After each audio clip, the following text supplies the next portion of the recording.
इस वीडियो के अंदर जो भी बात की जाएगी वो only for information education purpose से की जाएगी। ये किसी भी प्रकार से कोई भी बाय सेल की रिकमेंडेशन नहीं है। अगर आपको कोई भी डिसीजन लेना हो तो आप अपने फाइनेंशियल एडवाइजर से पूछ के ही लीजिएगा।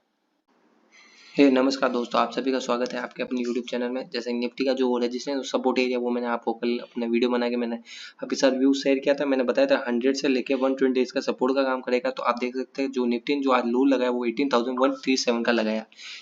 ये आप देख सकते हैं यहाँ पे। और जो मैंने रेजिस्टेंस एरिया बताया था वो मैंने बताया था एक रेंज होती है वो रेजिस्टेंस का काम करती है। तो जैसे कि मैंने बताया था 18,180 से 220 इसका रेजिस्टेंस का काम करेगा। तो जैसे आप देख सकते हैं जैसे इसने 220 के लेवल को निकाला तो जो इसका हाई लगा है निफ्टी का वो 18,261 का लगा है। तो मैं आपको 5 मिनट के चार्ज में ये एक्सप्लेन कर देता हूँ।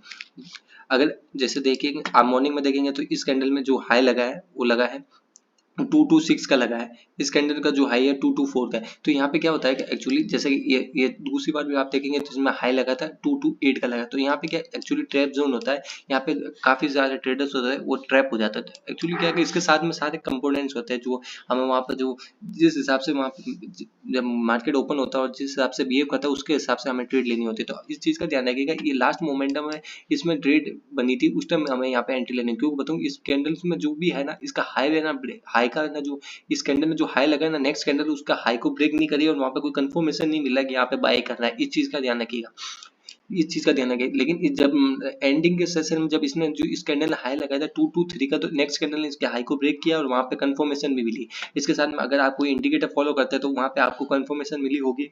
तो इसमें अगर आपने ट्रेड लिया होगा तो आपको 220 पे ट्रेड लिया तो 40 पॉइंट की मोमेंटम देखने को मिली है, वो भी लास्ट के सेशन में। तो ये चीज तो जैसा कि निफ्टी मैंने कल बताया था कि 100 से लेकर 120 इसका सपोर्ट का काम करेगा। तो आपने अगर मॉर्निंग में अगर जो मैंने सपोर्ट एरिया बताया था वहां पे ट्रेड ली होगी तो जैसे इसने 137 का जो लो लगाया वहां से लेकर इसने जो हाई लगाया था वो लगाया था 18,216 का, जो कि मैंने बताया था इसका रेजिस्टेंस का काम करेगा। तो उसके बाद में आपको मोमेंटम लगभग 90 से 110 पॉइंट की आपको मोमेंटम देखने को मिली है। तो जैसा कि मॉर्निंग में सपोर्ट काम किया और उसके बाद में जो मैंने रेजिस्टेंस एरिया बताया था उसने ब्रेक किया। तो उसके बाद में हमें कंफर्मेशन मिली। तो उसके बाद में आप देख सकते हैं कि वहाँ पे 40 से 50 पॉइंट की और मोमेंटम देखने को मिली एंडिंग के सेशन में। तो इस चीज का ध्यान रखिएगा, कल के सेशन में जो निफ्टी का रेजिस्टेंस एरिया होगा वो रेजिस्टेंस होगा 18,000।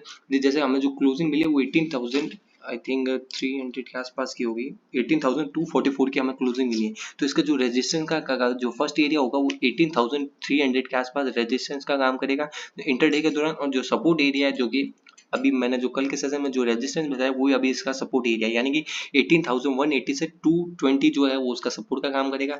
तो अगर ये कल के इंटरडे के दौरान जो सपोर्ट एरिया होगा वो 220 का होगा और रेजिस्टेंस है वो होगा 18,300, जो कि इसने जो हाई लगाया है आज 18,261 का लगा है। इसी चीज का ध्यान है। लेकिन ये इसी रेंज के आसपास ओपन होता है तब ये सपोर्ट रेजिस्टेंस काम करेंगे। किसी कारण से मेजर गैप अप या गैप डाउन ओपन हो जाता है तो वहां पे हमें प्राइस एक्शन का वेट करना होगा। अगर आपको इंटरडे के दौरान कुछ भी अपडेट चाहिए तो टेलीग्राम का लिंक डिस्क्रिप्शन में, वहां पे जाके आप फॉलो कर सकते हैं। मुझे इंटरडे के दौरान कुछ भी अपडेट लगता है निफ्टी, बैंक निफ्टी या कोई भी स्टॉक के बारे में, मैं वहां पे अपना व्यू शेयर करते रहता हूँ। जैसे कि आज भी मैंने अपना जो व्यू था कुछ स्टॉक्स के बारे में और बैंक निफ्टी के बारे में मैंने अपना वहाँ व्यू जो था वो पोस्ट किया था। तो आप वहाँ पे जाके फॉलो कर सकते हैं। और दूसरा जो बैंक निफ्टी है, बैंक निफ्टी का फुल वीडियो बना के मैंने अपने चैनल पर अपलोड कर दिया, वहाँ पे आप जाके देख सकते हैं। इसका जो रेजिस्टेंस एरिया है वो मैंने बता दिया कि 42,550 है वो रेजिस्टेंस का काम करेगा कल के सेशन में। और जो सपोर्ट एरिया है वो 42,350 से 400 सपोर्ट का काम करेगा। इस चीज का ध्यान रखिएगा। अगर इसके बीच में ओपन होता है तब इस चीज का ध्यान रखिएगा कि किसी कारण से मेजर गैप अप या गैप डाउन हो जाता है ओपन, तो वहाँ पे हमें प्राइस एक्शन का वेट करना होगा।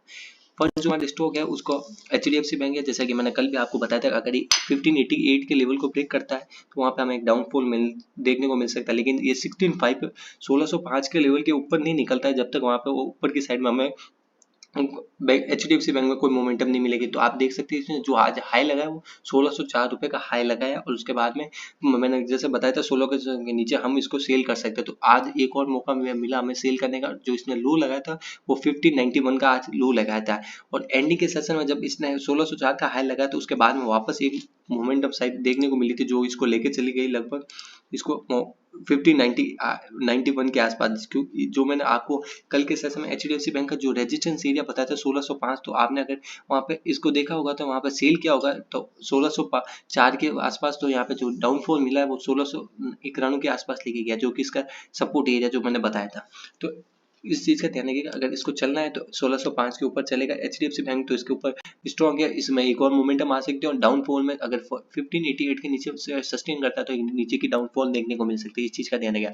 दूसरा जो हमारा स्टॉक है वो ICICI बैंक है। ICICI बैंक में काफ़ी दिनों से आपको बता रहा हूँ 920 के लेवल को निकाल नहीं पा रहा था, जैसे इसने इस लेवल को निकाला तो अभी जो इसका नेक्स्ट लेवल है 925, मैंने बताया था कि अगर इसको ब्रेक करता तो हमें 928 से 35 तक की लेवल देखने को मिल सकते हैं, लेकिन ये इसके पास में सस्टेन नहीं कर पा रहा है, और ये बार बार ऊपर और नीचे 24, 25, 26 के लेवल को सस्टेन नहीं कर पा रहा है।